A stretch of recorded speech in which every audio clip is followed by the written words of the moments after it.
What is going on, guys? This is indeed, as far as I'm aware, a YouTube first. So, as you've probably already seen from the title, we are indeed going to be attempting to turn one of these key kegs used to house beer into a fish tank. There's absolutely nothing on YouTube in regards to a tutorial, which is what I'm going to try and give you in this episode. Now, I have never made one of these before. I have taken apart 3 of these, and I do know that they're made of PET plastic, which is one of the most widely recycled and widely used plastics there is today. PET plastic is used in everything from that lovely polyester shirt that you've got currently hanging up in your wardrobe, all the way to safe skincare products like sensitive moisturisers and things like that also go into PET plastic bottles. Now, this stuff is safe to use. I can't stress that enough. It's a really good material, and these would ordinarily get crushed down and reused into something else. So why don't we do that ourselves and turn it into something a lot more usable, which is going to be a fish tank. Now, as far as I'm aware, these are capable of holding up to 20 litres of liquid. Now, I could be wrong. I'm only gauging that on what I know of a standard UK gallon, which is 5 litres, and I'm using what I know of a demi-john, which is basically a 5 litre glass jar that you would use to also ferment beer or wine. I do have a parts list. I've tried to keep this as inexpensive as possible, the same as the Stool. And yeah, I guess we're just gonna tear one of these open. We're gonna get involved again, and we're gonna see if it turns out something usable. If it's not usable, don't get me wrong, we're not going to be using it to put any fish in. This is all just an experiment, but if it does turn out to be pretty good and pretty usable, we will be putting fish inside this thing. So yeah, I will see you in a minute.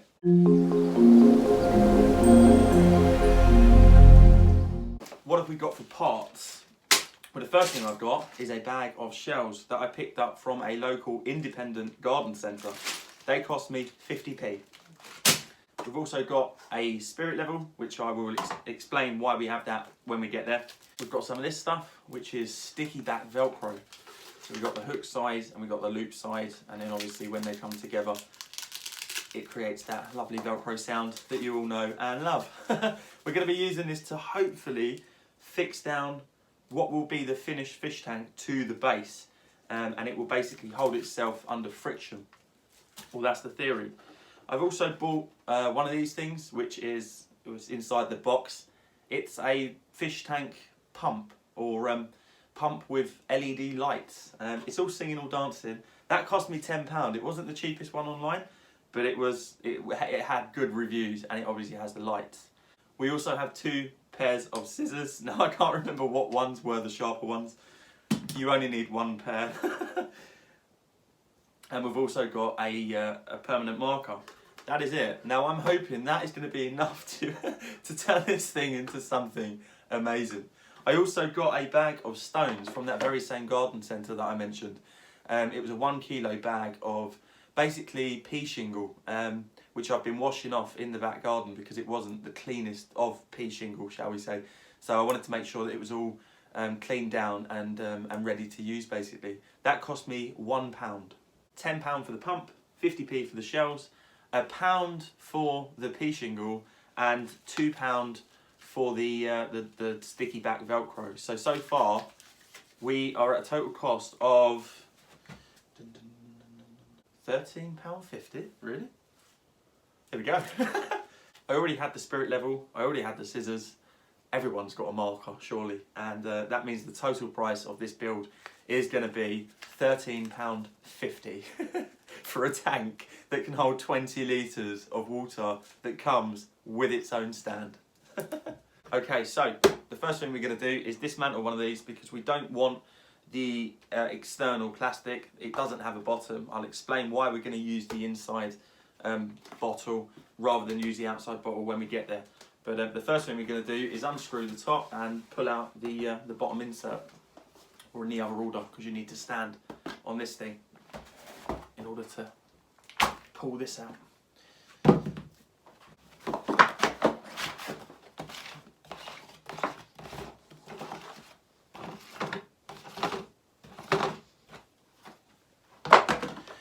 Now, the same as all the other key kegs, this does indeed have that ridge just along here. So we are indeed going to need to cut just above that ridge in order to make the inside jar fall out.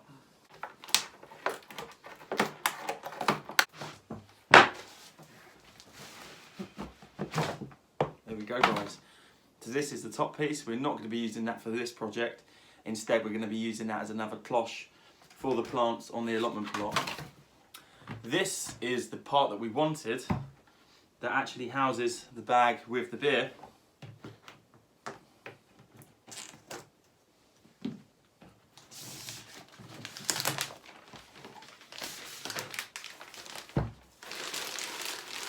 I've figured out two ways we could use this as a fish tank.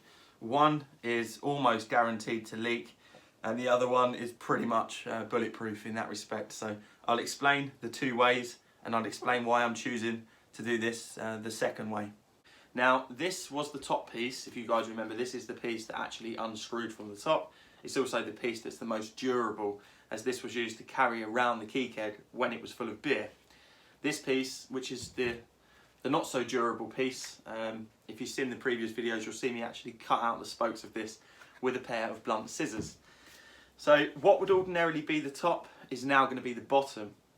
So by that I mean we're going to turn this upside down. This is going to become our base. Now originally I had the idea to actually use the base this way up and the bottle upside down as well, because it actually sits inside, doesn't protrude out the bottom, it's completely flush, and will mean once this thing is full there'll be absolutely no way of it falling over, because as you can see it's actually got four footings, shall we call them, to prevent this thing from falling over.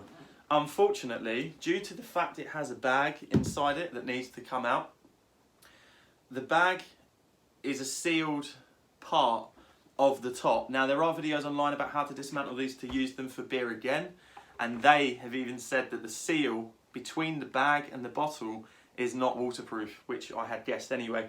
Why would you waterproof something that's never going to have water in it as far as the manufacturer is concerned? You wouldn't. So apart from filling this with waterproof seal and also the top, we still need to cut the bag out, which will mean there's a potential possibility for the water to still gather inside the actual top here. It won't be able to come out if we seal it, but it will be trapped in there. That water could go stagnant, that water could go smelly, and there's still the potential it could leak. And this is where the 3M comes into play. So even if we use this way up, obviously there's no holes in the bottom, none at all, so there's no possibility of this leaking. If we use that this way up, it still fits, it's still got four footings, but obviously we don't have the tip sitting in the hole to give it more support. Now I'm thinking with that directly on there, being held on with double-sided, or not even double-sided, Velcro, sticky back Velcro, if I Velcro each footing, level this up with the spirit level as I lower it, and sort of drop it on, I'm thinking that under the weight of the water, it's not going to be able to move.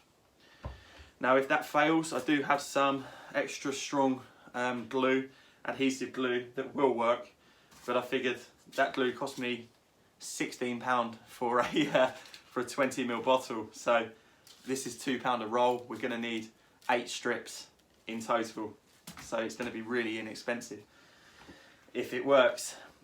And also by doing it this way, when we cut around the top here and remove the plug, we'll actually remove the entire contents of the bag as well, which will be really good, because we don't want any beer in our final product, unfortunately. The original idea I had for the opening at the top was to cut just past the bend and then slide in the wheel that was actually the bottom. Unfortunately, this is about 5mm out, so this is wider than the bottle, and pushing it in is going to tear the plastic. Basically, this plastic is really easy to tear when it's got a cut and somewhere for it to actually split. So instead, what we are going to do is we're going to take our marker and we're going to cut just on the inside of the curve instead, and then we're basically going to use this thing as a bit of a hat once the plug has been removed, as well as the bag. All I'm going to do is sort of lock up my arm, put this thing between my knees, find where I want it to cut, and basically just spin it and draw a very rough line, a very rough guideline around it a few times, just so I know where to make my first cut. Just like that. Always cut away from yourselves, guys, if you're doing this at home, because there is every chance you could slip.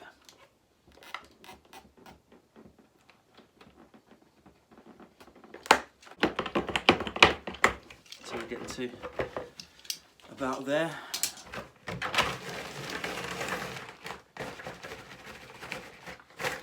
And there we have our opening, and we've left enough of a lip all the way around the edge to actually house our lid, or what will be our lid. For the next step, we are going to cut some strips of Velcro to act as our bond, basically, to get this thing fixed.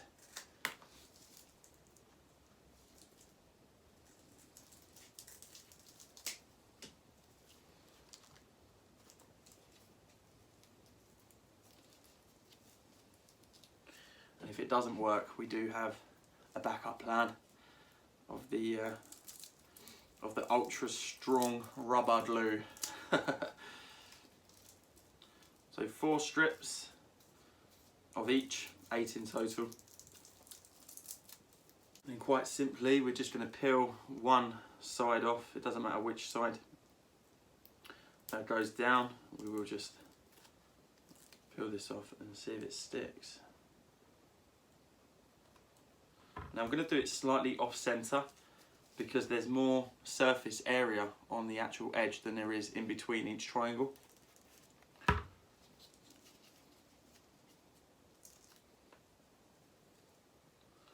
Do them all slightly off center.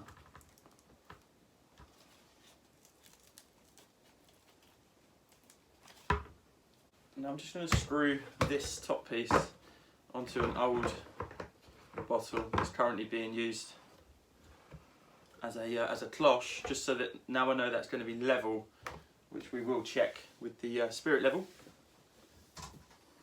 And then when we get the base level, we'll be able to get spot on. We'll be able to get the actual fish tank level. So what we'll do now is we'll peel off all of the backing paper.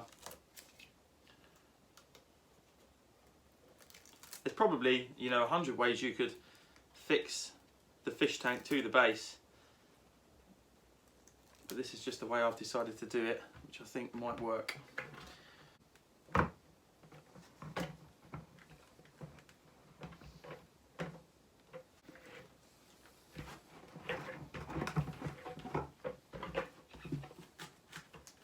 Now I can't actually see that moving under the weight of friction. Basically, when there's water inside this, because we've got it level, if it wasn't straight and all the water was leaning to one side, over time that could start to put pressure on the actual glue of the Velcro and it could slip. Because this is pretty level, obviously we're never going to get a level line from the surface, because I've cut a bit of a wonky line, but we did use the base and I did use the side to make sure it was straight, and I also lined up the hole. Oh, speaking through a microphone there. I also lined up the hole dead center. So now that I know that's as level as I can get it, I know that it's not going to be leaning too much to either side, and the water should stay, pretty straight, shall we say, within this. So that's our base, and this is going to be our lid. So this will be kind of what the finished thing will look like. This is the pump that I've decided to buy. It's just a standard water pump or pond pump, up to a 80 litre tank that also has a LED light ring. Now what I think I'll do is, I'm just currently tidying up the wires because I haven't got any backing graphics for this yet, which would obviously hide a lot of the leads. I think initially I'm going to set it up at the top of the tank, just so we can get a lot of oxygen into the water over the next few days. And then what I'll do is, when we go to potentially purchase some fish, I'll take a sample of the water with me so they can test it and make sure that it's going to be alright for cold water fish. but at the minute we're just trying to neaten up the wires and get this thing set up.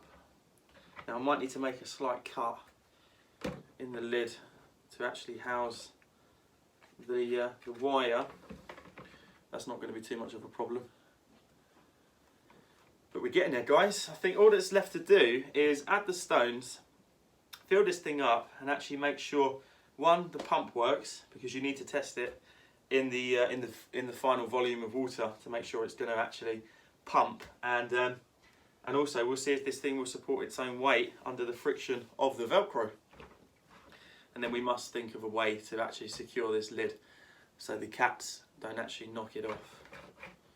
So I brought the project indoors, and we're going to add the washed pea shingle, the shells, and then the water.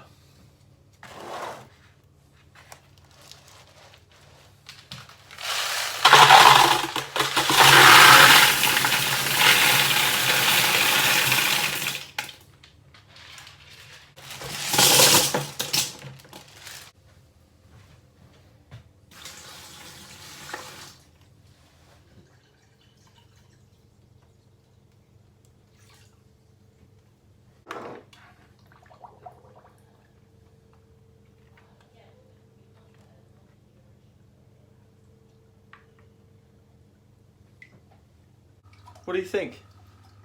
It's brilliant. Absolutely brilliant. It's come out alright, isn't it? So cool. If we turn the lights off, we'll be able to show these guys what it looks like, and then I'll explain what I've done, how I've got the lights in there, and yeah, everything we've done basically to get this thing to this stage. Lights off.